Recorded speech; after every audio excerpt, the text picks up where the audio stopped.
जाहे बेधी राखे राम, जाहे बेधी राखे राम, अरे ताही बेधी रहिए और सीताराम सीताराम सीताराम कहिए, सीताराम सीताराम सीताराम कहिए।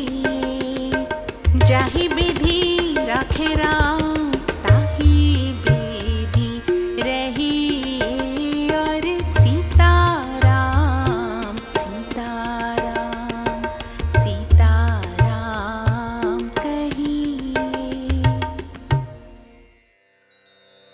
भारत माता और हिसाली वाली मैया को मेरा प्रणाम। पावन चिंतनधारा आश्रम की ओर से सभी को जय श्री राम। श्री वाल्मीकि कृत रामायण एक धार्मिक ऐतिहासिक महाकाव्य में मैं अयोध्या कांड का भक्ति भाव से पठन करती हूँ। निवेदन है कि आप भी श्रद्धा भाव से इसका श्रवण करें। ओम श्री गणेशाय नमः। ओम श्री सरस्वते नमः। ओम श्री हनुमते नमः। ओम श्री गुरुवे नमः। श्री सियावर राम शरणागतम्। 13वां सर्ग राजा का विलाप और कैकेयी से अनुनय विनय। महाराज दशरथ उस अयोग्य और अनुचित अवस्था में पृथ्वी पर पड़े थे। उस समय वे पुण्य समाप्त होने पर देवलोक से भ्रष्ट हुए राजा ययाति के समान जान पड़ते थे। उनकी वैसी दशा देख अनर्थ की साक्षात मूर्ति कैकेयी, जिसका प्रयोजन अभी तक सिद्ध नहीं हुआ था, जो लोकापवाद का भय छोड़ चुकी थी और श्री राम से भरत के लिए भय देखती थी, पुनः उसी वर के लिए राजा को संबोधित करके कहने लगी, महाराज, आप तो डींग मारा करते थे कि मैं बड़ा सत्यवादी और दृढ़ प्रतिज्ञ हूं, फिर आप मेरे इस वरदान को क्यों हजम कर जाना चाहते हैं? कैकेयी के ऐसा कहने पर राजा दशरथ 2 घड़ी तक व्याकुल की सी अवस्था में रहे। तत्पश्चात कुपित होकर उसे इस प्रकार उत्तर देने लगे, ओ नीच, तू मेरी शत्रु है। नर श्रेष्ठ श्री राम के वन में चले जाने पर जब मेरी मृत्यु हो जाएगी, उस समय तू सफल मनोरथ होकर सुख से रहना। हाय, स्वर्ग में भी जब देवता मुझसे श्री राम का कुशल समाचार पूछेंगे, उस समय मैं उन्हें क्या उत्तर दूंगा? यदि कहूं उन्हें वन में भेज दिया, तो उसके बाद वे लोग जो मेरे प्रति धिक्कारपूर्ण बात कहेंगे, उसे कैसे सह सकूंगा? इसके लिए मुझे बड़ा खेद है। कैकेयी का प्रिय करने की इच्छा से उसके मांगे हुए वरदान के अनुसार मैंने श्री राम को वन में भेज दिया। यदि ऐसा कहूं और इसे सत्य बताऊं, तो मेरी वह पहली बात असत्य हो जाएगी जिसके द्वारा मैंने राम को राज्य देने का आश्वासन दिया है। मैं पहले पुत्रहीन था, फिर महान परिश्रम करके मैंने जिन महातेजस्वी महापुरुष श्री राम को पुत्र रूप में प्राप्त किया है, उनका मेरे द्वारा त्याग कैसे किया जा सकता है? जो शूर वीर विद्वान, क्रोध को जीतने वाले और क्षमा परायण हैं, उन कमल नयन श्री राम को मैं देश निकाला कैसे दे सकता हूँ? जिनकी अंग कांति नील कमल के समान श्याम है, भुजाएं विशाल और बल महान है, उन नयनाभिराम श्री राम को मैं दंडक वन में कैसे भेज सकूंगा? जो सदा सुख भोगने के ही योग्य हैं, कदापि दुख भोगने के योग्य नहीं हैं, उन बुद्धिमान श्री राम को दुख उठाते मैं कैसे देख सकता हूँ? जो दुख भोगने के योग्य नहीं हैं, उन श्री राम को यह वनवास का दुख दिए बिना ही यदि मैं इस संसार से विदा हो जाता, तो मुझे बड़ा सुख मिलता। ओ पाप पूर्ण विचार रखने वाली पाषाण हृदया कैकई, सत्य पराक्रमी श्री राम मुझे बहुत प्रिय है। तू मुझसे उनका बिछोह क्यों करा रही है? अरे ऐसा करने से निश्चय ही संसार में तेरी वह अपकीर्ति फैलेगी जिसकी कहीं तुलना नहीं है। इस प्रकार विलाप करते करते राजा दशरथ का चित्त अत्यंत व्याकुल हो उठा। इतने में ही सूर्य देव अस्ताचल को चले गए और प्रदोष काल आ पहुंचा। वह 3 पहरों वाली रात यद्यपि चंद्रमंडल की चारु चंद्रिका से आलोकित हो रही थी, तो भी उस समय आर्त होकर विलाप करते हुए राजा दशरथ के लिए प्रकाश या उल्लास न दे सकी। बूढ़े राजा दशरथ निरंतर गरम उच्छ्वास लेते हुए आकाश की ओर दृष्टि लगाए आर्त की भांति दुखपूर्ण विलाप करने लगे। नक्षत्र मालाओं से अलंकृत कल्याणमयी रात्रि देवी, मैं नहीं चाहता कि तुम्हारे द्वारा प्रभात काल लाया जाए। मुझ पर दया करो, मैं तुम्हारे सामने हाथ जोड़ता हूँ। अथवा शीघ्र बीत जाओ, क्योंकि जिसके कारण मुझे भारी संकट प्राप्त हुआ है उस निर्दय और क्रूर कैकई को अब मैं नहीं देखना चाहता। कैकई से ऐसा कहकर राजधर्म के ज्ञाता राजा दशरथ ने पुनः हाथ जोड़कर उसे मनाने या प्रसन्न करने की चेष्टा आरंभ की। कल्याणमयी देवी, जो सदाचारी दीन तेरे आश्रित गतायु मरणासन्न और विशेषतः राजा है, ऐसे मुझ दशरथ पर कृपा कर। सुंदर कटि प्रदेश वाली कैकई नंदिनी, मैंने जो यह श्री राम को राज्य देने की बात कही है, वह किसी सूने घर में नहीं भरी सभा में घोषित की है।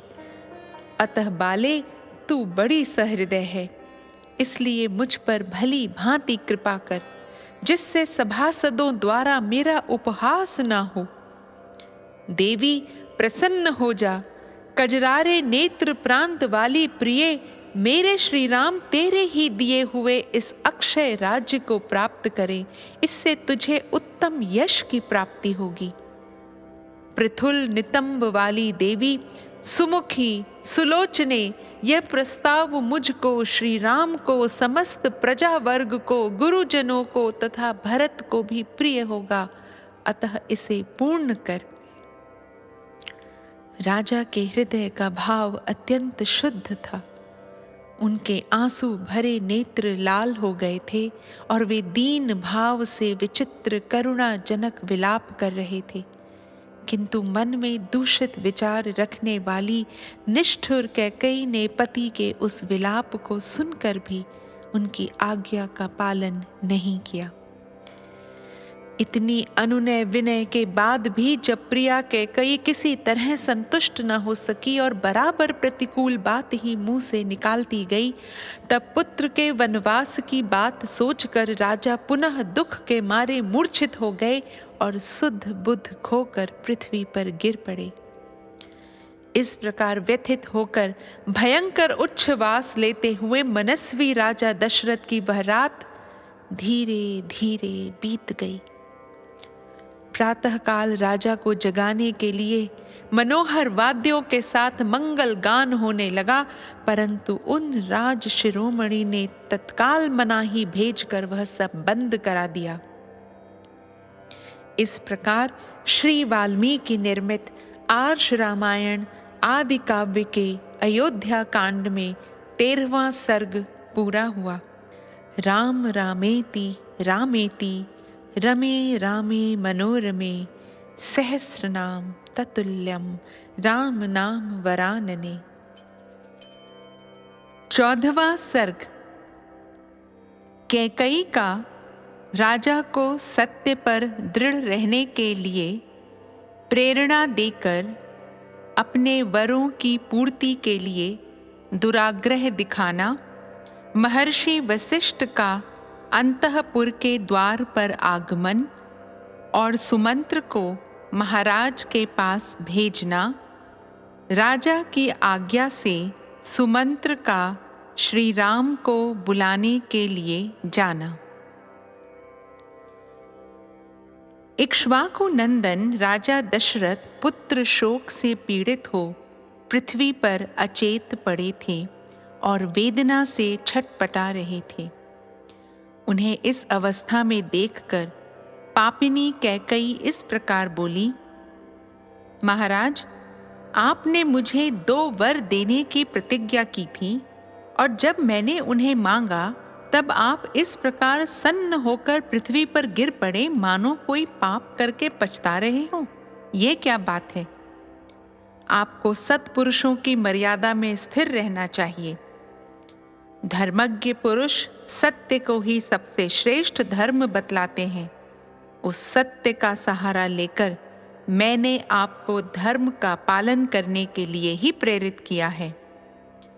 पृथ्वीपति राजा शैब्य ने बाज पक्षी को अपना शरीर देने की प्रतिज्ञा करके उसे दे ही दिया और देकर उत्तम गति प्राप्त कर ली।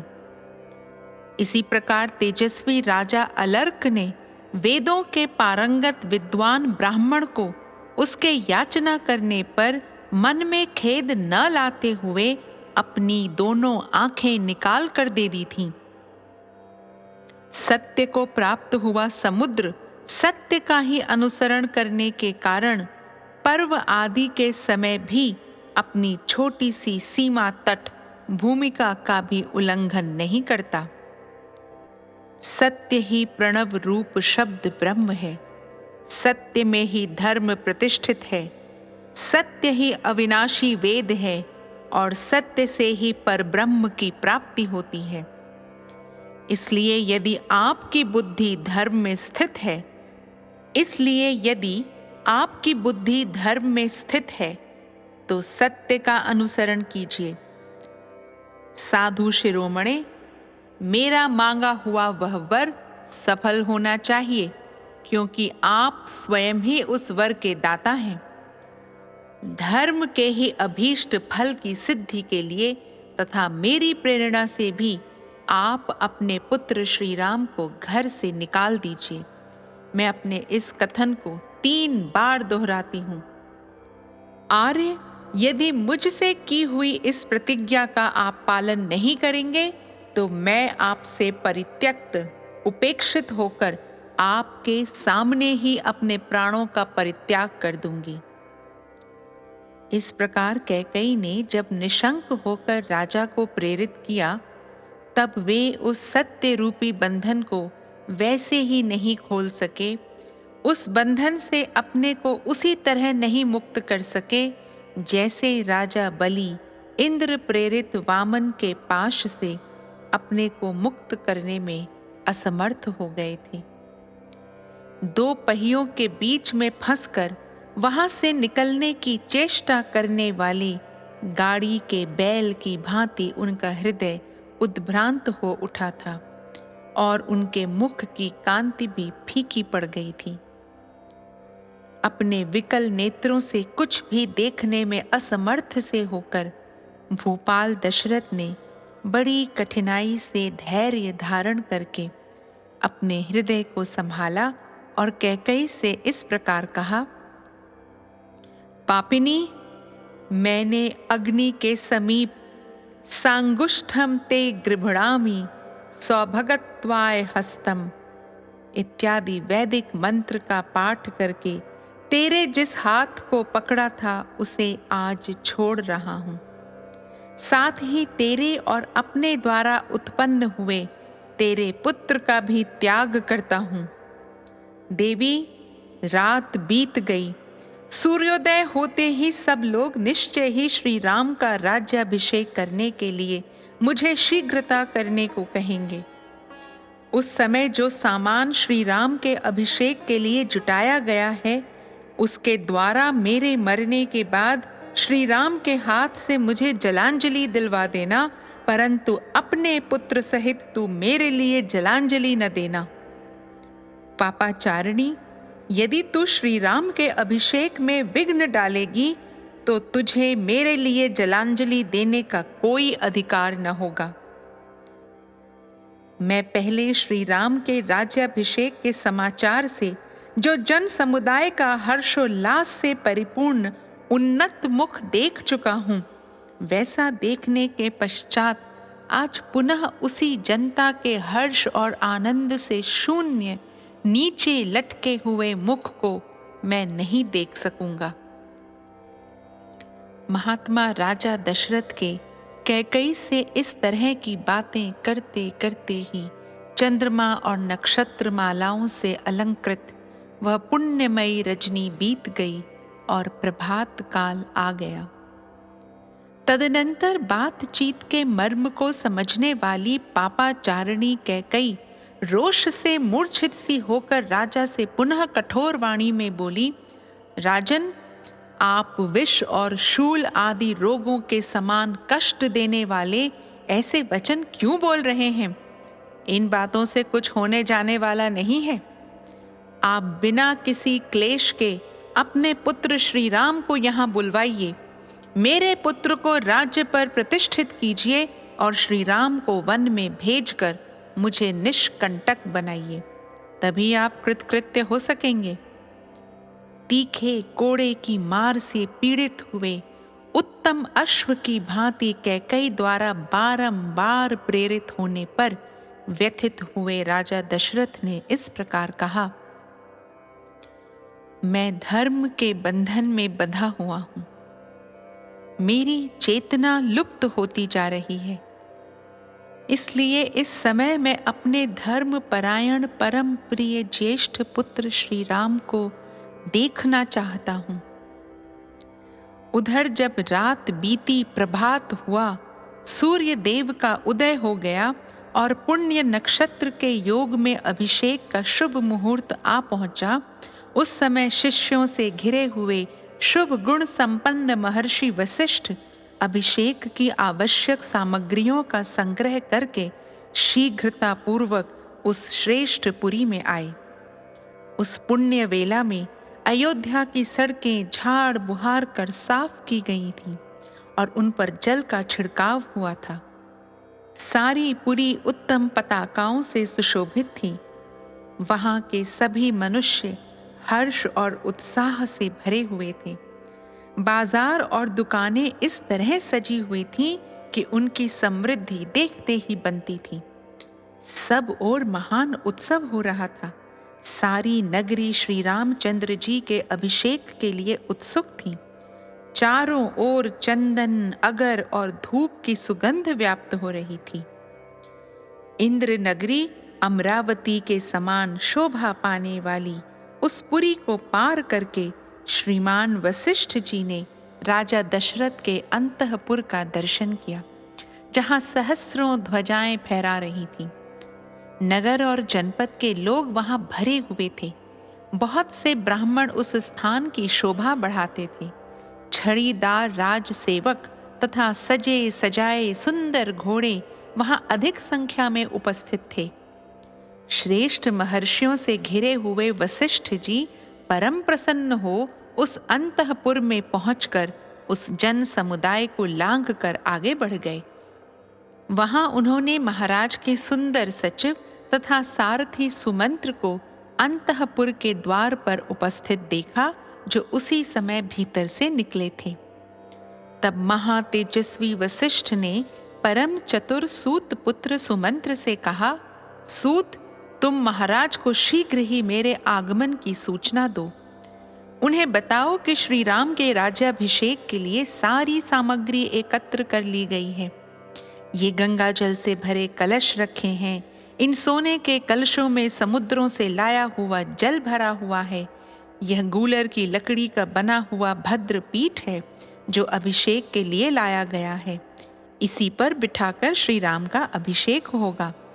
सब प्रकार के बीज, गंध, भांति भांति के रत्न, मधु, दही, घी, लावा या खील, कुश, फूल, दूध, 8 सुंदरी कन्याएं, मत्त गजराज, 4 घोड़ों वाला रथ, चमचमाता हुआ खड्ग, उत्तम धनुष, मनुष्यों द्वारा ढोई जाने वाली सवारी, पालकी आदि, चंद्रमा के समान श्वेत छत्र, सफेद चंवर, सोने की झारी, सुवर्ण की माला से अलंकृत ऊंचे डील वाला श्वेत पीत वर्ण का वृषभ, 4 दाढ़ों वाला सिंह, महाबलवान उत्तम अश्व, सिंहासन, व्याघ्र चर्म, समिधाएं, अग्नि, सब प्रकार के बाजे, वारांगनाएं, श्रृंगार युक्त सौभाग्यवती स्त्रियां, आचार्य, ब्राह्मण, गौ, पवित्र पशु पक्षी, नगर और जनपद के श्रेष्ठ पुरुष, अपने सेवक गणों सहित प्रसिद्ध प्रसिद्ध व्यापारी,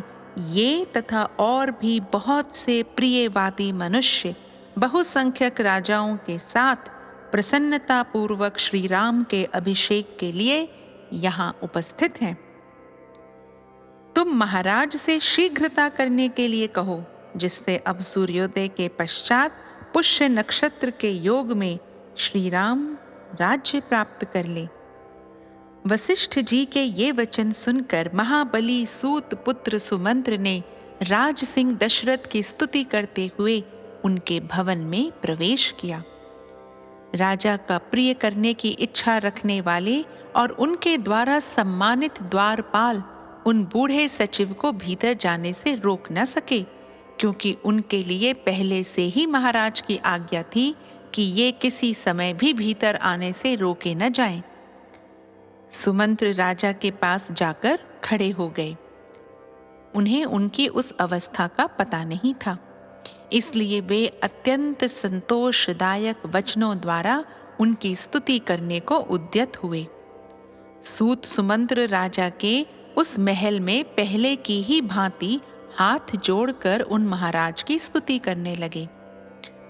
महाराज, जैसे सूर्योदय होने पर तेजस्वी समुद्र स्वयं हर्ष की तरंगों से उल्लसित हो उसमें स्नान की इच्छा वाले मनुष्यों को आनंदित करता है, उसी प्रकार आप स्वयं प्रसन्न हो प्रसन्नतापूर्ण हृदय से हम सेवकों को आनंद प्रदान कीजिए।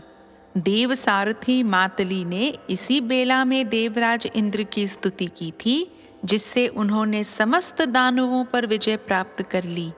उसी प्रकार मैं भी स्तुति वचनों द्वारा आपको जगा रहा हूँ।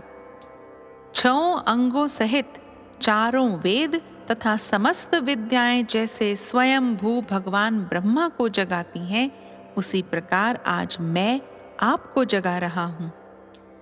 जैसे चंद्रमा के साथ सूर्य समस्त भूतों की आधार भूता इस शुभ स्वरूपा पृथ्वी को जगाया करते हैं, उसी प्रकार आज मैं आपको जगा रहा हूँ।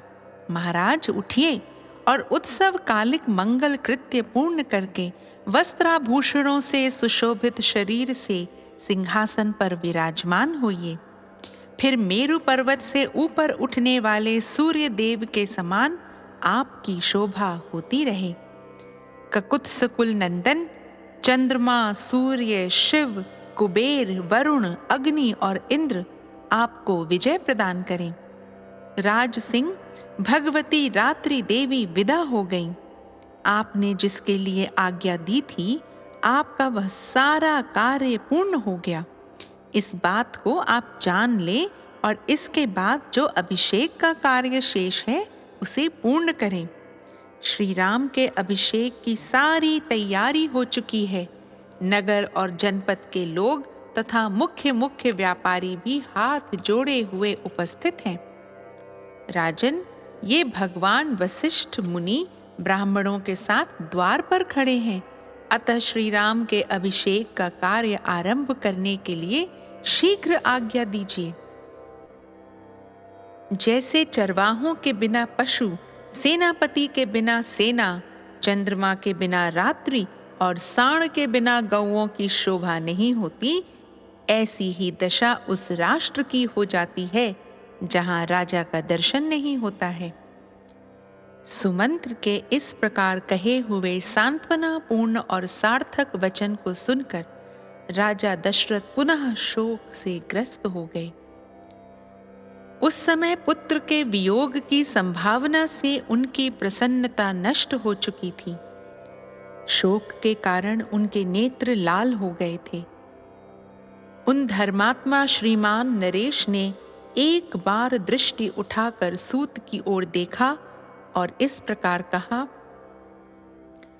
तुम ऐसी बातें सुनाकर मेरे मर्म स्थानों पर और अधिक आघात क्यों कर रहे हो? राजा के ये करुण वचन सुनकर और उनकी दीन दशा पर दृष्टिपात करके सुमंत्र हाथ जोड़े हुए उस स्थान से कुछ पीछे हट गए। तब दुख और दीनता के कारण राजा स्वयं कुछ भी न कह सके। तब मंत्रणा का ज्ञान रखने वाली कैकई ने सुमंत्र को इस प्रकार उत्तर दिया। सुमंत्र, राजा रात भर श्री राम के राज्याभिषेक जनित हर्ष के कारण उत्कंठित होकर जागते रहे हैं। अधिक जागरण से थक जाने के कारण इस समय इन्हें नींद आ गई है। अतः सूत, तुम्हारा भला हो, तुम तुरंत जाओ और यशस्वी राजकुमार श्री राम को यहाँ बुला लाओ।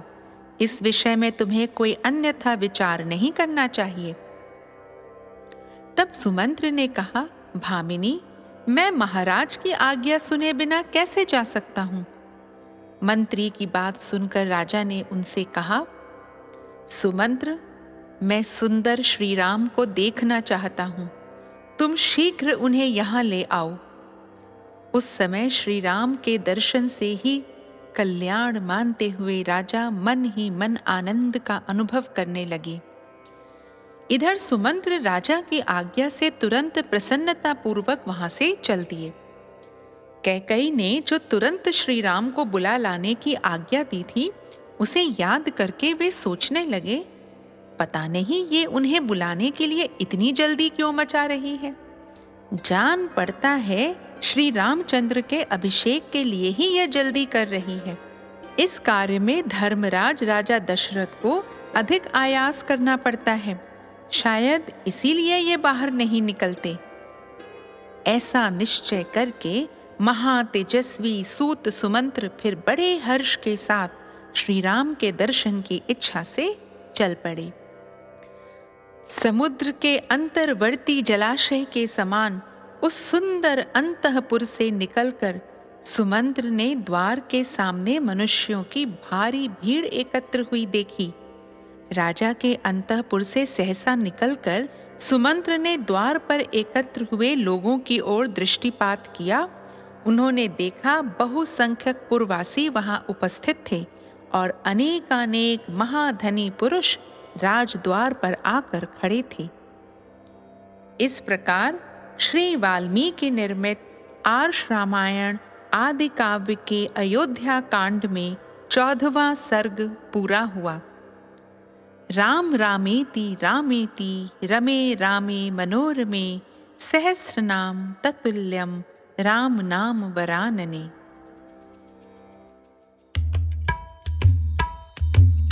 दशरथ नंदन राजा राम, बड़े कृपालु मेरे राम। सीता के सत पावन राम, सदचित आनंद करते राम। सीता के सत पावन राम, सदचित आनंद करते राम। दशरथ नंदन राजा राम,